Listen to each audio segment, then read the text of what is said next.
bring in now Republican presidential nominee Senator John McCain. Senator McCain, all morning we've been showing some of the pork through tax extenders that was put into this bill last night. Please explain to Americans, and let's put the list up again. You've got almost $200 million in this bill for tax breaks for Puerto Rican and Virgin Island rum producers, $128 million for people who make auto racing tracks, wool research, kids' wooden arrows, $6 million. Here we have what Warren Buffett's calling our economic Pearl Harbor, and the Senate still can't help themselves. Why did these items have to be in this critical bill?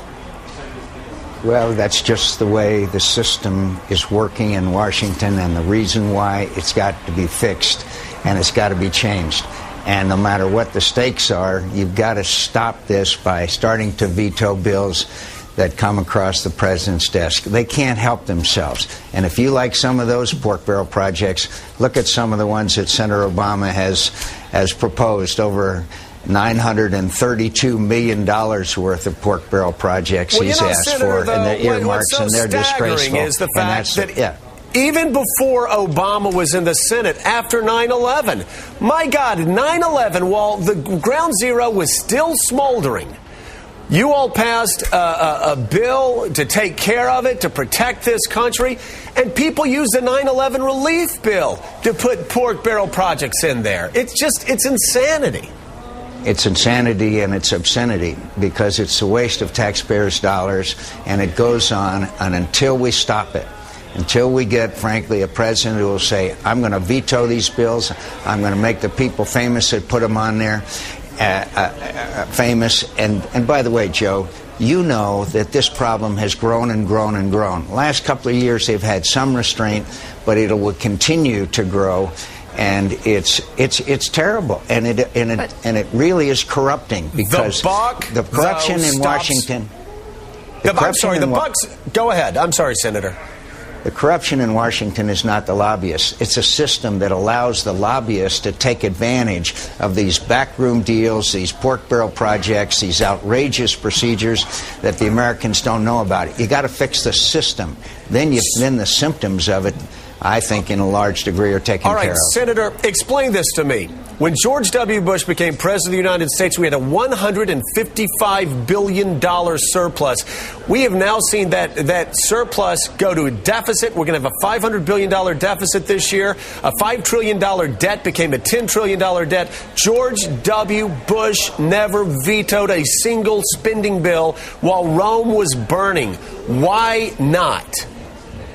Because they believed that, having the majority for a long time, not the last 2 years, that they didn't want to harm the old boy cozy network that existed and cause these earmark spendings to lurch completely out of control. You remember they were literally auctioning off chairmanships of committees, and I and others fought tooth and nail against it, railed against it.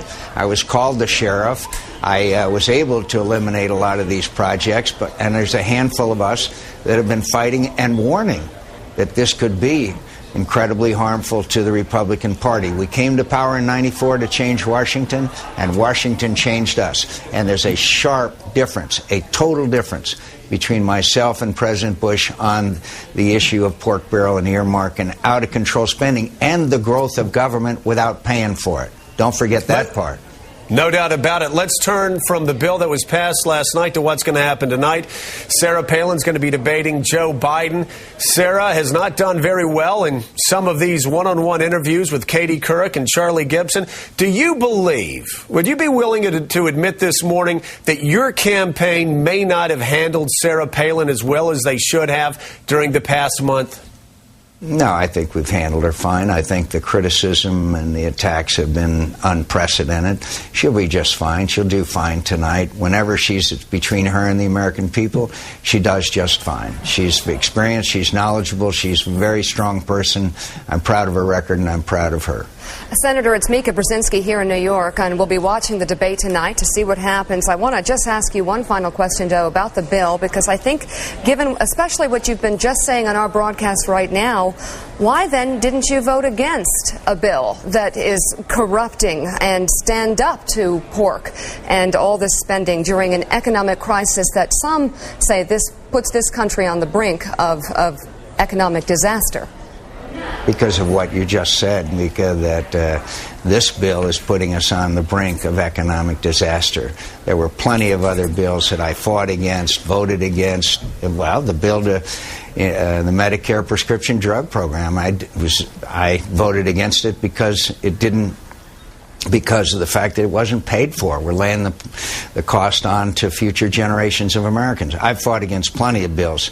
I am proud of my work suspending my campaign, coming back to Washington, getting the Republicans at the table, which they were not, improving the bill, and I believe it'll pass. Senator Obama phoned it in.